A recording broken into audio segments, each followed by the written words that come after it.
Welcome back to One Comic Book a Day, where I'm still kind of raspy, where we're covering Action Comics 157, the Superman that couldn't fly. You mean the Superman from a decade ago who didn't have the ability to fly? No. You see, this story is about a rival newspaper man. He looks more like a boy, he's very young. And it's not just me not giving you the character name because I don't care for a one-off character. I do that a lot because, really, it doesn't matter. But they didn't actually give this rival newspaper reporter a name. He is pretending to be a shoeshine boy. Wow, I actually kind of had trouble saying shoeshine after going to speech therapy for most of my elementary school days for S's. Dear God.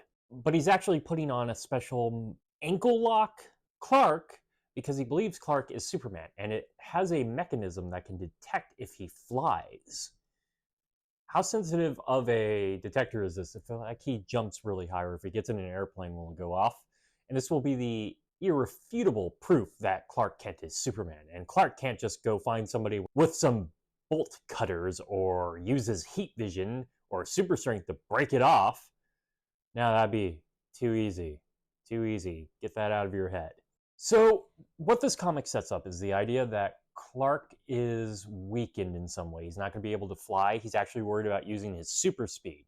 But, and what ends up being the absolute failure of this comic is up until the end, it's not really that much of a problem. The very first crime that happens, and by the way, there's a criminal sitting next to Clark while this is happening. So they think Clark Kent's Superman, but they also know this is happening, so they're going to test it.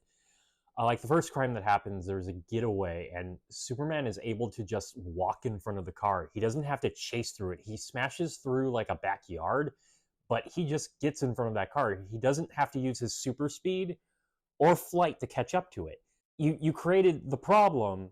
You created something that should have conflict, and then there ends up being no conflict about this. The next crime involves a roller coaster that he can just, pick up and move the tracks. Nothing that involves him having to legitimately move himself. But it's the final one that ends up being the actual problem, instead of, this whole comic coming up with something to be a whole problem for him, where the criminals are using a sky gyro, I think it's referred to. It's just a helicopter. And Superman seems to fly, but during this, he's sort of depicted as being kind of like the air, or he's moving so fast that he's barely even corporeal.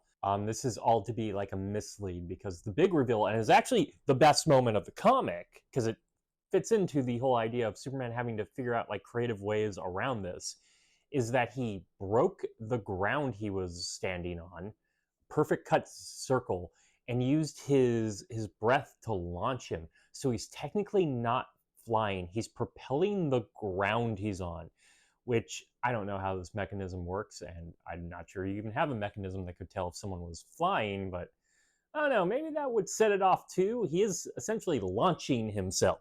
But the guy comes, takes off the ankle, and once again, we are proved that Clark Kent and Superman are not the same person. Wink. But this should be a comic that's full of, like, I love to go to D&D, where you can't do something, or you're constantly making bad rolls, and you have to, like, come up with something creative. And they didn't come up with clever solutions, or even like a problem to have a clever solution until the end, because that would be very hard to write. And I agree with that. That is a hard scenarios to have to write, but you came up with the idea of the story. You didn't have to tell a story like this.